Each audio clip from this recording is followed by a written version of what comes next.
በኢትዮጵያ በሚገኙ በርካታ ከተሞች የተደበቁ ተሰጥኦችን በመፈለግ ላይ የሚገኘው የኢትዮጵያ አይዶል ጉዞ ጥበብን ፍለጋ ደብረ ብርሃን ከተማ ሲደርስ ደማቅ አቀባበል ተደርጎለታል።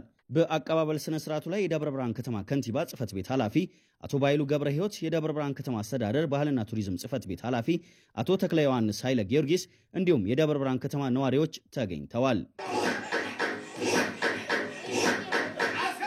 የውድድር ለከተማ ወጣቶች የሙዚቃ ችሎታቸውን እንዲያዳብሩና በሙዚቃው ኢንዱስትሪ ውስጥ ስኬታማ እንዲሆኑ ትልቅ ማበረታቻ ከመሆኑም ባሻገር የደብረ ብርሃን ከተማ ለማቋቋም ለታሰበው የባህል ቡድን አቅም ያላቸውን ልጆች ለመምረጥ መልካም አጋጣሚ እንደሚሆን የደብረ ብርሃን ከተማ አስተዳደር ከንቲባ ጽፈት ቤት ኃላፊ አቶ ባይሉ ገብረ ሕይወት ገልጸዋል። እንደ ከተማ አስተዳደርም የባህል ቡድን ከተማው ላይ እንዲዋቀር ውሳኔ አስተላልፈናል። ለዚህ የሚያስፈልጉ ምቹ ሁኔታዎችን እየፈጠርን እንገኛለን። እዚህ ውስጥ የከተማችን ወጣቶች የተለያየ ታለንት ያላቸው በዚህ አጋጣሚ ታቅፈው ታለንታቸውን አውጥተው እንዲያሳዩና ከተማችንም እንዲያስተዋውቁ የሚል መልእክት አስተላልፋለሁ።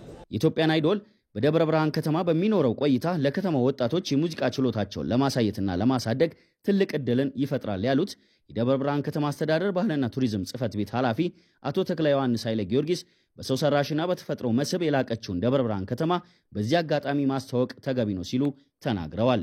በደብረ ብርሃን ከተማ ያው ረጅም ታሪክ ያለ ቢሆንም በቲያትር ዘርፍ፣ በሙዚቃው፣ በጥበቡ ዘርፍ ብዙ ስራ እንዳለ የሚያመላክቱ ሁኔታዎች አሉ።